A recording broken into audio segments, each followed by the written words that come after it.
Little Miss Chatterbox. Little Miss Chatterbox talked more than a lot.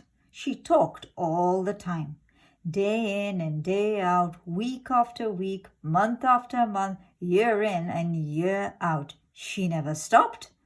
She didn't know it, but she even talked in her sleep. She had a brother. I bet you can guess what his name was, can't you? That's right, Mr. Chatterbox. She looks a bit like him, don't you think? You should have heard them when they got together.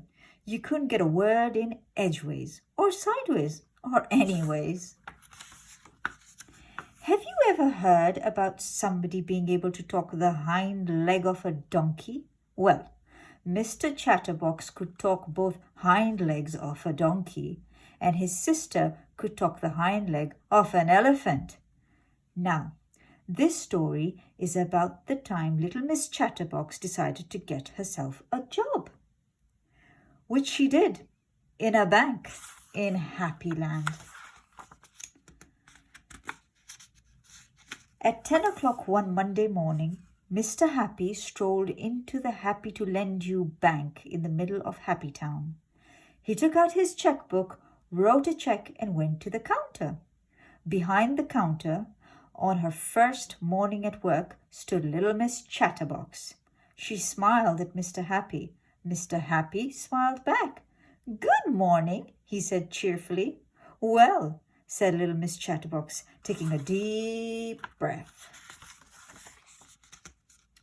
For the time of year, it is a good morning, but not as good as the morning we had yesterday, and I dare say tomorrow morning will be an even better morning, but it's quite a good morning for Monday morning, and she went on and on and on until it was time for the bank to shut.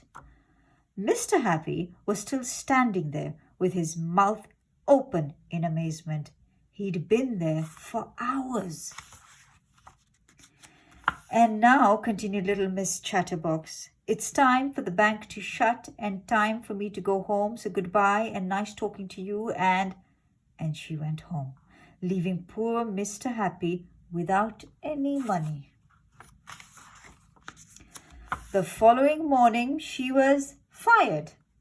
She got herself another job in a restaurant, the Eat-A-Lot. It was Tuesday morning, and at midday Mr. Greedy walked into the restaurant and sat himself down at his usual corner table. He always ate there on Tuesdays because that was the day they served extra large portions. The waitress came up to take his order. "What's the soup of the day?" Mr. Greedy asked the waitress.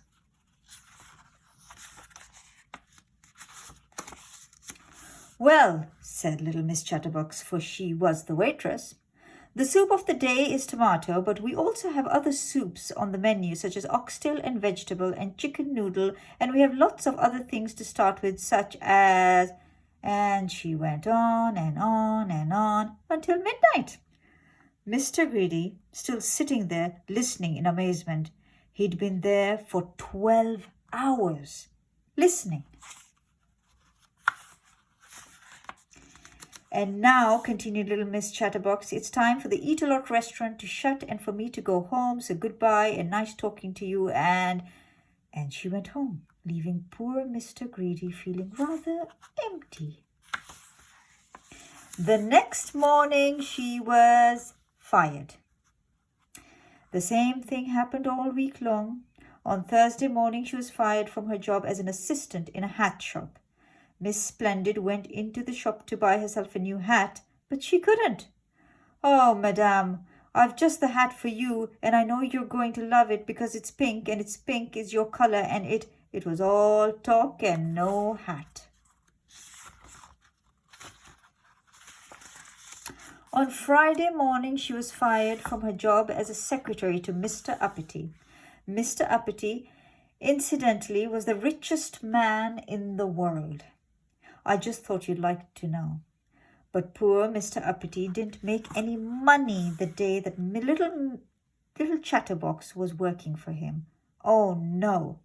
"Oh, Mr. Uppity, I've never worked in an office before. Isn't it exciting? And would you like a cup of coffee? And are you as rich as everybody says you are?" And it was all talk and no work.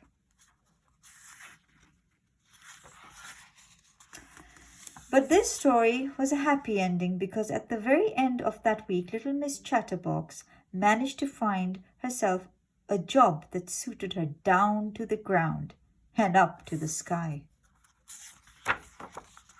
That Saturday evening, Mr. Chatterbox was at home in Chatterbox Cottage, which was where he lived.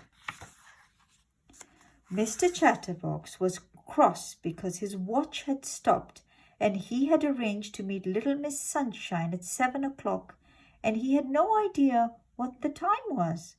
So he decided to telephone the speaking clock to find out what time it was. He dialed the number. And the third stroke, it will be 26, 25, and 15 seconds. Little Miss Chatterbox took a deep breath. Beep, beep, beep. At the third stroke, it will be 6, 25, and 20 seconds. Beep, beep, beep. That's funny, thought Mr. Chatterbox to himself.